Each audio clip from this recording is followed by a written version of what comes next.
Hello dear learners, welcome back to Abit Shiksha. Today's daily news capsule is brought to you by Abit Shiksha. So let us begin. आज के जो important articles है वो है first, Election Commission to remove same voter ID numbers across states. तो जो ये काफ़ी important रहेगा आपके लिए एग्जाम के लिए. एंड इलेक्शन कमीशन जो है जिनका सेम वोटर ID है ना उनको रिमूव करेंगे. Second is UK other nation जैसे फ्रांस है will work on Ukraine deal says Keir Starmer. जो कियर स्टारमर है प्राइम मिनिस्टर ऑफ यूके, उन्होंने कहा है कि यूके और दूसरे नेशंस जो है एक साथ मिलके ये यूक्रेन का जो इशू है उसको सॉल्व करने की यहाँ पर कोशिश करेंगे. हमने देखा था कि कैसे अगर आप लोगों ने रिसेंट न्यूज़ देखा हो उसमें देखा होगा कि व्लादिमीर ज़ेलेंस्की को ओवल हाउस में बुला के काफ़ी डांट फटकार लगाया गया है बाय डोनाल्ड ट्रम्प. तो that is really important and you would see कि जियोपॉलिटिकल शिफ्ट जो है वो किस तरीके से आ रहा है. तो this is really important and interesting to see. And last news for the days, private lander has lands on moon with special NASA delivery. Blue Ghost एक ऐसा एक मशीन है जो कि भेजा गया है वाया नासा. एंड वहाँ पर क्या है कि ये नासा में अब जो है आपके मून पे जो है जाके लैंड हुआ है. ठीक है, तो ये तीनों आज के इंपॉर्टेंट न्यूज़ है. एक न्यूज़ जो न्यूज़ भी नहीं, इट्स अ फैक्ट कि हम जो है नेशनल साइंस डे के रूप में 28 फरवरी को मनाते थे. तो सीवी रमन जी को याद करके हम जो है वो डे को सेलिब्रेट करते हैं, वो डे को हम रिमेंबर करते हैं. एंड वो मुझे आपको बस बताना था. आई नो कि आप लोगों को बहुत लोगों को पता होगा this fact, but it is important, तो मैंने आपको एक बार और शेयर कर दिया. ठीक है, चलिए without any delay we can begin with our class. And first जो है यहाँ पर क्या है, election commission to remove same voter IDs numbers across states. तो बहुत बार क्या होता है कि बहुत सारे स्टेट्स में जो है सेम वोटर ID नंबर जो है वो प्रिंट हो जाता है. तो ये इलेक्शन कमीशन जो है उसको रिमूव करेंगे. Taking cognizance of reports in certain electors in one state having voter IDs matching those issued to another state, the election commission on Sunday said irrespective of the number on the elector photo identity card, a person could vote only at a designated polling station in constituency in the state or union territory where he or she is enrolled. Very important issue कि आपने अगर अपना election का voter ID अगर आपने देखा हो तो वोटर ID में क्या लिखा रहता है, आपका एक वोटर ID लिखा रहता है. ठीक है, तो वोटर कार्ड में आपका एक वोटर ID लिखा होता है. तो बहुत बार ये होता है कि जैसे एक आसाम का कोई इंसान है और एक कोई वेस्ट बंगाल का इंसान है. ठीक है, दोनों का जो है वोटर ID सेम हो जाता है. ठीक है, बस फोटो और बाकी आइडेंटिफिकेशन को छोड़ के द वोटर ID वो जो उसका जो नंबर है आपने देखा होगा जी मतलब कुछ अल्फ़ाबेट्स कुछ अल्फ़ा न्यूमेरिकल ऐसा एक सीरीज़ है तो रहता है. तो उसमें क्या है सेम रहता है. ठीक है, सेम हो जाता है कभी कभी. तो वो जो सेम ना हो इसीलिए इलेक्शन कमीशन जो है सिमिलर वाले को रिमूव करने की यहाँ पे बात कर रहे हैं. द इलेक्शन कमीशन और यहाँ पर ये भी बोला गया कि जैसे सबका नंबर सेम है, मैं आसाम में रहती हूँ, कोई और वेस्ट बंगाल में रहता है, मेरा और उनका नंबर सेम है, तो मैं जाके वेस्ट बंगाल में वोट नहीं कर सकती. मैं जहाँ पे मेरा पोलिंग स्टेशन होगा, मेरा जो डेजिग्नेटेड पोलिंग स्टेशन होगा जहाँ की मैं मेंबर होंगे, वहीं जाके मैं वोट कर पाऊंगी. ठीक है. The Election Commission, however, said it would remove the duplication and ensure that each voter got a unique number. The 10-digit number is printed on the card issued by the each elector. ठीक है, issued to each elector. हर एक इलेक्टर का एक voter identity card, एक उनका 10 digit का printed number रहता है, वो रहेगा और वो यूनिक रहना होगा. तो जो डुप्लीकेशन है उसको वो रिमूव करने की कोशिश में रहेंगे. ठीक है. In a statement the commission said it is clarified that while EPIC numbers of some of the electors may be identical, the other details including demographic details, assembly constituency and polling booth are different for the electors with the same EPIC number. तो जो EPIC number है अगर आपने देखा हो आपके voter ID के आगे या पीछे दोनों तरफ लिखा रहता है, जैसे कई पर A 3015 समथिंग लाइक दिस. ठीक है, ऐसा कुछ बना रहता है. तो ये क्या है, इस टाइप से आपका ईपिक जो है नंबर वो रहता है. लेकिन क्या हो गया है कि किन्हीं जगह पर ईपिक नंबर जो है वो सेम हो गया. जैसे मैं एक पर्सन A है, ये एक पर्सन B है. ठीक है, इनका भी ईपिक नंबर A से शुरू होता है और एंड 2015 पे होता है. इनका भी A से शुरू होता है और 2015 पे होता है. पूरा सिमिलर है, इनका दोनों का पूरा सिमिलर है. लेकिन डिफरेंस कैसे आएगा, इनका कॉन्स्टिट्यूएंसी अलग होगा, इनका डेमोग्राफिक अलग होगा, इनका नाम अलग हो सकता है. ठीक है, इनका फैमिली मेंबर्स जो है वो अलग हो सकता है, इनका पोलिंग स्टेशन अलग हो सकता है. ठीक है, तो ये सब जो डिफरेंसेस है, बस यहाँ पे क्या है कि डुप्लीकेशन जो है वो हो गया है और कमीशन उसको उस डुप्लीकेशन को रिमूव करना चाहती है। The election commission said that electors from different states and union territories were allotted identical series by a decentralised and manual mechanism followed prior to shifting on the electoral roll database to ERONET platform. ठीक है, तो यहाँ पर क्या है कि क्योंकि manually सब किया जा रहा था, लेट्स से अभी इलेक्शन कमीशन जो है वो हर स्टेट पे है, तो वहाँ पर क्या है क्योंकि मैनुअली बनाया जा रहा था, ठीक है, जैसे हमारे फादर के समय पे या फिर हमारे मदर के समय पे और हमारे कुछ बड़े भाई बहनों के समय पे भी, उस समय तो इंटरनेट नहीं हुआ करता था, राइट। तो उस समय जो भी बनता था वो क्या होता था, एक पर्टिकुलर सेट में लिखते थे, जैसे ए से शुरू होगा, जब 9999 हो जाएगा उसके बाद क्या होगा, लेट्स से ए बी से शुरू होगा, तो ऐसे बहुत सारे जो है नंबर रहेंगे, ठीक है, नंबर रहते हैं। तो कभी कभी क्या होता है कि स्टेट ए और स्टेट बी में, दो स्टेट्स में सिमिलर हो जाता है क्योंकि मैनुअली इनपुट डाला जा रहा था। लेकिन अब क्या है, क्योंकि जब से एरोनेट डेटाबेस पे आया है, ठीक है, जब से ये डेटाबेस को बनाया गया है उसके बाद से क्या हुआ है कि अब क्योंकि मशीन जो है वो बना के दे रही है, तो अभी यहाँ पर ऐसा डुप्लीकेशन का chances very nil to very less, ठीक है, very less to none. This resulted in certain state UTCE offices using the same EPIC alphanumeric series and leaving scope for possibility of duplicate EPIC numbers allotted to the electors in different assembly constituencies in different state UTs set। तो यहाँ पर obviously आपको समझ में आ रहा होगा कि क्या इशू है, मैनुअल एंट्री के कारण ये इशू आया। एरोनेट क्या है, एक वेब बेस्ड प्लेटफॉर्म है डेवलप फॉर इलेक्शन ऑफिशियल्स, जो भी ऑफिशियल चीफ इलेक्शन ऑफिसर्स हैं उनके लिए क्या बनाया गया है, एक काइंड ऑफ एक वेब बेस्ड डेवलप किया गया है in multiple languages and script to handle all processes pertaining to registration, migration, deletion of name and from the electoral rolls। तो आप जैसे आप अभी यहाँ पे रहते हैं, आप असम के जो है असम स्टेट से बिलोंग करते हैं, लेकिन अभी आपने जो है आप क्योंकि परमानेंटली कहीं और रिसाइड करते हो, तो आप वहाँ का अगर वोटर आईडी बनाना चाहेंगे तो जैसे यहाँ आपका पुराना जो कॉन्स्टिट्यूंसी है वहाँ से रिमूव होकर न्यू वाले कॉन्स्टिट्यूंसी में आप जाएंगे, तो उसके लिए जो है ये एक एरोनेट जो है ये एक वेब बेस्ड प्लेटफॉर्म है कि जो भी ये सब काम है जो पहले ह्यूमन से क्या करते थे, और ह्यूमन एरर ही है, ये काइंड ऑफ एक एरर ही है, तो उसके कारण जो इश्यूज होते थे अब वो इस वेबसाइट के वेब बेस्ड एप्लीकेशन के कारण जो है ये इश्यूज अब कम होंगे। ठीक है, ऑलराइट, नेक्स्ट न्यूज़ की तरफ चलते हैं। The next news is regarding UK and other nation will work on US on Ukraine deal says Starmer. तो यहाँ पर क्या है कि आपने अगर देखा हो ओवल हाउस में, अगर आपने थोड़ा सा भी अगर आपने देखा हो, then Donald Trump was very very critical about Volodymyr Zelensky, and he said he wouldn't be able to, the war should have been ended a long time back। okay, war जो है वो बहुत पहले ही ख़त्म हो जाना चाहिए था, और यूक्रेन अकेले 2 वीक भी नहीं था रह पाता। लेकिन जो बाइडन है उन्होंने $350 बिलियन का जो है यहाँ पर सहायता किया है यूक्रेन को, इसीलिए अभी तक वो टिक पाए हैं, और वरना वो 2 हफ्ते भी नहीं टिक पाते ऑन दी बैटल ग्राउंड। तो उसको स्टॉप करने के लिए यहाँ पर उन्होंने मीटिंग जो है रखवाया था।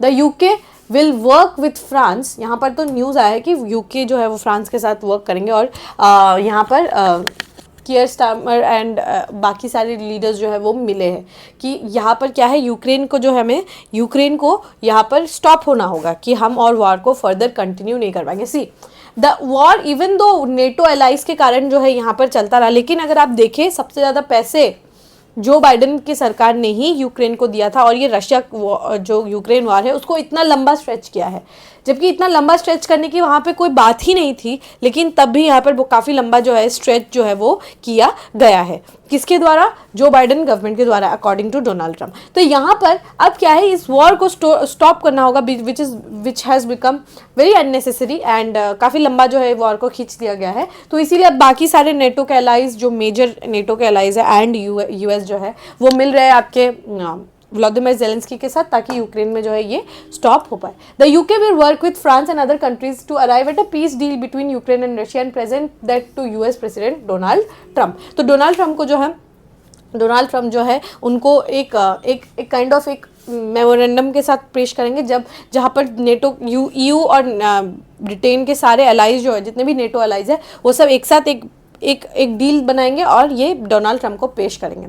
This sequence of events was outlined by UK prime minister Keir Starmer on Sunday following unprecedented scenes from Oval Office on Friday where an argument erupted between Ukrainian President Volodymyr Zelensky and US President Donald Trump and Vice President JD Vance. तो यहाँ पर क्या हुआ, Oval house में मैंने आपको बताया Friday के समय पे क्या हुआ, काफ़ी डांट फटकार जो है वो पड़ा था आपके व्लादिमीर जेलेंस्की को, और यहाँ पर काफ़ी हीटेड आर्ग्यूमेंट दोनों के बीच में जो है हो गया था. इसके बाद जो है अभी वो कियर स्टार्मर से मिले एंड एवरी नेटो अलायंस के साथ मिले, एक प्लान जो है वो बनाने की यहाँ पे कोशिश कर रहे हैं.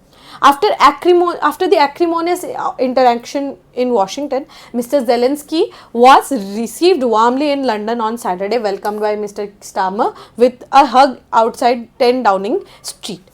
तो क्योंकि काफ़ी heated argument and he was kind of वो भी pissed off थे and both of the parties they had very very heated argument. So उसके बाद जो है काफ़ी शांत तरीके से कियर स्टारमर ने उनको वेलकम किया. Two men held bilateral talks ahead of Sunday's summit meeting between European leaders, Canadian Prime Minister Justin Trudeau, Turkish Foreign Minister Hakan Fidan and NATO Chief Mark Rutte. तो यहाँ पर जस्टिन ट्रूडो भी आए, Justin Trudeau भी आए यहाँ पे, Vladimir Zelensky भी थे, कियर स्टार्मर भी थे एंड टर्की के फॉरेन मिनिस्टर हकान फिदान भी थे और नेटो के चीफ मार्क रूट भी यहाँ पर मौजूद थे ताकि एक प्लान जो है वो बनाया जा सके. देखिए यहाँ पर अब वॉर जो है बहुत ही जल्दी ख़त्म होने वाला है, ऐसा हमें देखने को लग रहा है एंड बहुत जल्दी जो है यहाँ पर वॉर जो है ये ख़त्म होने का भी चांस है. जितना जल्दी वॉर ख़त्म होगा obviously it is good for everyone, not just किसी एक दो इंसान के लिए नहीं, for everybody. this will be really really helpful. और especially जो ग्लोबल ऑर्डर में जो तबाही मची है उसको जो स्टॉप करने के लिए it is really really needed in this time. ठीक है, तो इतना ही अभी न्यूज़ है, इसको हम और फर्दर डिटेल में कवर करेंगे. एंड यहाँ पर जो है we can move to the last news. The last news is private lander lands on moon with special NASA delivery. एक प्राइवेट स्पेसक्राफ्ट, उसका नाम क्या है, ब्लू घोस्ट, वो जो है लैंड हुआ है without crashing of falling in the surface of moon. Lunar surface पे इन्होंने लैंड किया हुआ है. A US company successfully landed its spacecraft on the moon on Sunday, marking the only second private mission to achieve milestone and the first to do so upright. ठीक है, तो एक private company है, वो private company ने अपना एक spacecraft को लैंड करवाया है, सक्सेसफुली जो है लैंड करवाया है लूनर जो सरफेस है वहाँ पर जो है यहाँ पर सेफली जो है वो लैंड करवाया है.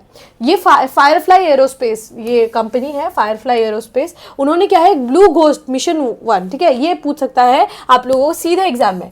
Blue ghost recently heard in news is related to, it is a bird, it is a butterfly, it is an insect, it is a space mission. तो ये याद रखिएगा, it is a space mission by Firefly Aerospace, US का एक based agency है. उन्होंने क्या किया है, उन्होंने टच डाउन किया है इस लूनर सरफेस को. ठीक है, near Mons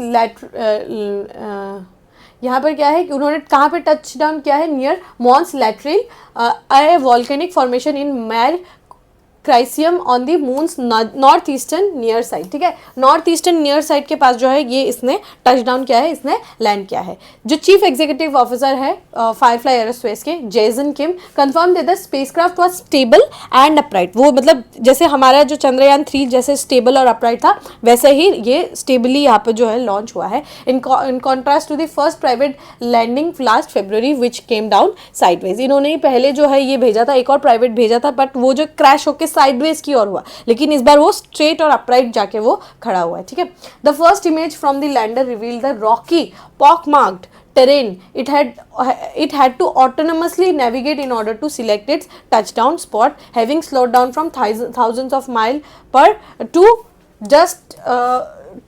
hour to just 2 metre पर आर. ठीक है, 2 माइल्स पर आर. तो यहाँ पर क्या है कि जब क्योंकि वहाँ का जो mount, it is not like flat roads, वहाँ पे फ्लैट रोड्स नहीं है, ज़मीन नहीं है, इट्स वेरी टॉपसी टर्वी, बहुत सारे गड्ढे हैं. ठीक है, तो वो जो स्पेस क्राफ्ट था उसको पहले वो बहुत तेज़ से आता, 1000 किलोमीटर्स पर माइल्स पर आर के स्पीड में आ रहा था. लेकिन जब जैसे ही वो जैसे टेरेन में पहुंचा, उसको खुद ब खुद ऑटोनोमसली नेविगेट करना पड़ा कि किस जगह पे हम जाए तो अपराइट खड़ा होगा. ठीक है, तो उसने अपना जो स्पीड है उसको फ्रॉम 1000 माइल पर आवर से वो सिर्फ 2 माइल्स पर आवर पे आके वो धीरे धीरे करके लैंड हुआ और वो अपराइट खड़ा हो गया. ठीक है, nicknamed Ghost Riders in the Sky, ये भी पूछ सकता है कि Ghost Rider in the Sky ये रिसेंटली न्यूज़ में सुना गया है, वो क्या है, ठीक है। The mission is a part of a NASA industry partnership aimed at reducing cost and supporting Artemis, the program design to return astronauts to the moon. तो यहाँ पर क्या है कि जो ये ताकि नासा जो है काफ़ी एक्सपेंसिव तरीके से अपना जो प्रोग्राम्स है उसको रन कराता है, तो ताकि पैसा जो है वो थोड़ा यहाँ पे थोड़ा चीप जो है हमें चीप एंड इफेक्टिव तरीके से अगर वो भेज पाए, और आर्टेमिस मिशन जो है जिसमें जो मून में लेके जाएंगे, ठीक है, एस्ट्रोनॉट्स को, उस मिशन के लिए भी वो अभी क्या कर रहे हैं, नासा और इंडस्ट्रीज जो है, अदर इंडस्ट्रीज जो है पार्टनरशिप यहाँ पर कर रहे हैं, ठीक है। द गोल्डन लैंडर, ये वाला लैंडर की पिक्चर की बात हो रही है, this is one the golden lander, ठीक है। तो ये जो गोल्डन लैंडर है about the size of a hippopotamus launched on January 15th on a SpaceX Falcon 9 rocket, capturing stunning footage of Earth and Moon alongside 2.8 million mile journey, ठीक है। It is shared with a ride it shared a ride with Japanese company's lander set to attempt a landing in May. Blue Ghost carries 10 instruments including lunar soil analyzer, a radiation tolerant computer, an experiment testing the feasibility of using the existing global satellite navigation system to navigate the moon. तो यहाँ पर उसके साथ 10 instrument जो है वो भी गए हैं, बहुत सारी चीज़ें जैसे लूनर सॉइल एनालाइजर है, रेडिएशन टॉलरेंट कंप्यूटर है, बहुत सारी चीज़ें जो है। और यहाँ पर क्या है, जो ग्लोबल नेविगेशन सिस्टम है, सैटेलाइट नेविगेशन जो हमारा सिस्टम है जो हम करंटली अर्थ पे यूज़ करते हैं, उसी को यूज़ करेंगे ताकि देखें कि क्या वो मून के सरफेस में यूज़ हो पा रहा है कि नहीं, और मून पे हम नेविगेट कर पा रहे हैं कि नहीं, वो चेक करने के लिए ये बनाया, उसको भेजा गया है। Design to operate for a full lunar day, मतलब 14 अर्थ डे के लिए वो रहेगा, क्योंकि 14 डेज में वहाँ पे रे पड़ता है और 14 डेज में वहाँ पे दिन होता है, 14 डेज ऐसा नाइट टाइप में होता है, ठीक है। तो 14 डेज में ये पूरा फुल लूनर डे पे ये चक्कर करेगा। The Blue Ghost is expected to capture high definition imagery of a total eclipse on March 14 when earth blocks the sun from the moon's horizon. तो यहाँ पर एक पूरा टोटल एक्लिप्स होगा, तो उसको भी कैप्चर करने की यहाँ पर कोशिश करेगा। On March 16 it will record lunar sunset offering insights to how dust levitates above the surface under solar influence, creating a mysterious lunar horizon. Glow first documented by Apollo astronaut Eugene Cernan के द्वारा जो है ये lunar sunset के रूप में, जैसे कैसे डस्ट जो है वो जो लूनर डस्ट है उसके कारण जो है एक सनसेट का रूप जो है वो देखने को मिलता है, उसी को लूनर सनसेट जो है वो कहा जाता है। ये किन्होंने डॉक्यूमेंट किया था, अपोलो के जो एस्ट्रोनॉट थे यूजीन कैर्नन, उन्होंने पहली बार ये लूनर सनसेट के बारे में बताया था, ठीक है। India now joins the US, Russia and China as one of the few countries to successfully land on the moon. Obviously हमारा चंद्रयान 1, 2 एंड 3 का जो मिशन है, ऑब्वियसली हमने तो साउथ साइड में भी लैंड किया है, ठीक है। The Pragyan rover will move around the landing site which is radius of 500 meter, conducting experiments and sending data to the and images to the lander. Obviously जो लैंडर पे जाके जो है वो डेटा जो है इंडिया में जो है वो भेजते हैं, ठीक है, लैंडर से, और हमें जो है इमेजेस मिलते हैं। द विक्रम लैंडर जो है वो रिलाई करता है, will relay the data and images to the orbiter which then transmit to the earth. तो जो लैंडर है वो पहले रोवर जो है एक गाड़ी होता है, छोटा सा गाड़ी टाइप समझ सकता है, कार्ट के साइड, वो पूरा ऐसे डेटा कलेक्ट करता है, वो लैंडर को देता है, लैंडर को जो है डेटा देता है, और लैंडर जो है वो ऑर्बिटर को देता है, ठीक है। हमारा जो ऑर्बिटर है, और ऑर्बिटर जो है वो हमें डेटा ट्रांसमिट करता है। इस तरीके से काफ़ी कॉम्प्लेक्स रहता है, बहुत सारे इंजीनियर्स का यहाँ पे काम रहता है, and it is really complex. जितना इजीली हम समझ सकते थे उतना इजीली हमने समझने की कोशिश यहाँ पर करी है, ठीक है। सो होपफुली समझ में आया होगा। नाम क्या याद रखना है आप लोगों को, घोस्ट राइडर, ठीक है, घोस्ट राइडर एक याद रखना है, और एक ब्लू घोस्ट मिशन 1 आपको याद रखना है, ठीक है। All right, with this we have come to end of today's daily news discussion. If you have liked this discussion, don't forget to give a like and write down in the comment section. We will meet in the next discussion. Till then, take care and thank you.